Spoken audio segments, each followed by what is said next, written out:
Au nom du Père et du Fils et du Saint-Esprit. Amen. Frères et sœurs, je commence par vous souhaiter une bonne année. Bonne année liturgique. Parce que pour nous chrétiens, l'année civile existe et l'année liturgique existe. Aujourd'hui s'ouvre la nouvelle année pour nous. L'Avent ouvre un nouveau projet spirituel, un redéploiement stratégique de notre relation avec le Seigneur. Ce temps de l'Avent que nous commençons aujourd'hui n'est pas simplement un temps pour préparer Noël.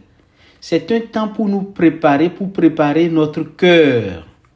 Un temps où l'Église nous invite à regarder loin, plus loin que nos agendas, plus loin que nos préoccupations immédiates. De regarder vers le règne de Dieu qui vient, vers la rencontre ultime avec le Christ. Dans cette perspective, chers frères et sœurs, les 3 lectures que nous propose la liturgie d'aujourd'hui tracent un chemin magnifique. Le prophète Isaïe nous parle d'un monde réconcilié et Saint Paul, dans la 2e lecture, nous exhorte à sortir du sommeil. Jésus, quant à lui, dans l'évangile d'aujourd'hui, nous appelle à veiller. Entrons donc dans cette dynamique.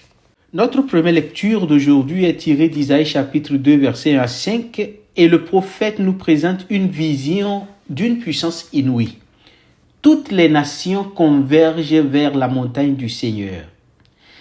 Il rêve d'un monde où les peuples cessent de se déchirer et se laissent instruire par Dieu lui-même. Il voit des nations marcher ensemble vers la lumière. Il voit la paix comme un avenir possible.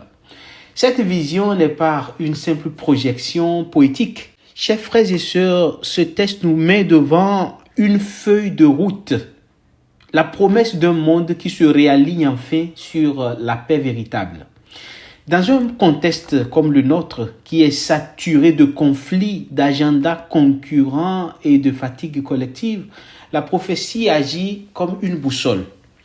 Le prophète dit « Venez, montons à la montagne du Seigneur ». Isaïe met en scène un mouvement ascendant. Monter, chers frères et sœurs, c'est consentir à l'effort.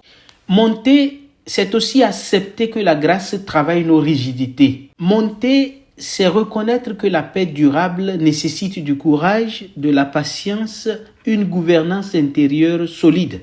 Il faut dire que le Seigneur ne propose pas une paix de surface.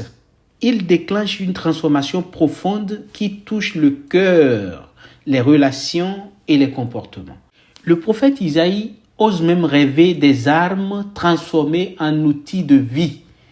Il rêve d'épées transformées en socs.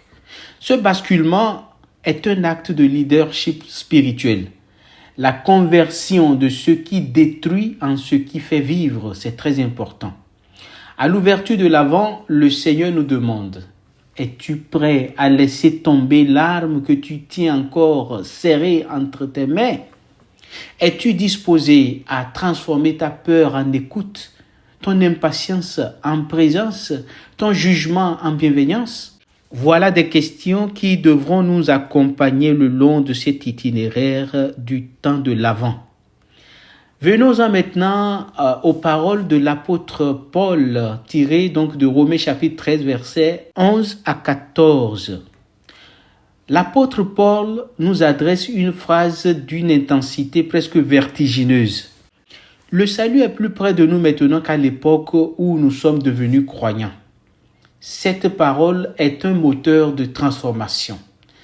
Saint Paul ne relève ni une tendance générale, ni un constat abstrait. Il dévoile une dynamique. La proximité croissante du salut.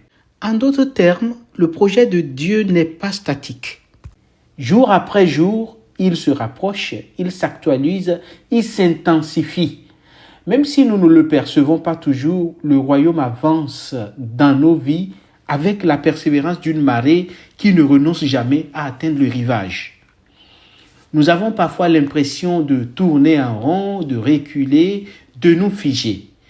Pourtant, Paul ose dire « Le Christ est plus proche de ton cœur aujourd'hui que le jour où tu as reçu la foi. » plus proche malgré tes fatigues, plus proche malgré tes déceptions, plus proche malgré les incohérences et les blessures. Voilà le message opérationnel de Paul. Le temps n'est pas une menace. Le temps est une opportunité. Le temps est un allié. Le temps traversé avec le Christ devient un accélérateur de la maturité intérieure. C'est pourquoi l'apôtre Paul nous exhorte à nous réveiller. Et nous devons être sûrs que ce réveil n'est pas une tension nerveuse. Il est plutôt un repositionnement stratégique. Aligner sa vie sur ce qui compte. Liquider ce qui encombre. Sortir des logiques qui fragmentent. Reprendre la maîtrise de nos choix. L'Avent n'est pas un temps passif, chers frères et sœurs. C'est une campagne spirituelle qui vise à réactiver la flamme de nos commencements. Accueillons donc la parole de l'apôtre quand il nous dit « L'heure est venue de sortir de votre sommeil ». Et de quel sommeil s'agit-il, chers frères et sœurs? Le sommeil de l'habitude, le sommeil de la routine spirituelle, le sommeil des compromis avec l'Évangile, le sommeil de l'indifférence. Retenons que l'apôtre Paul nous secoue avec affection.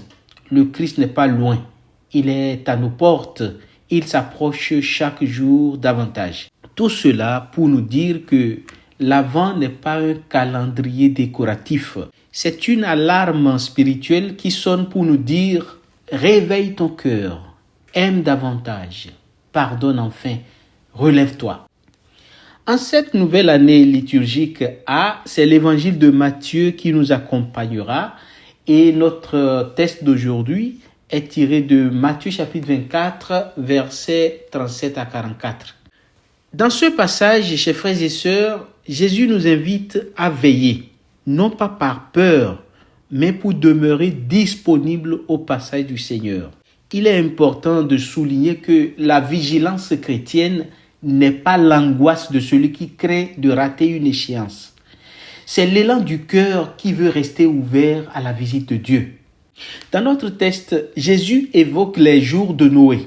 Ce parallèle n'est pas un rappel menaçant. Il souligne un point essentiel.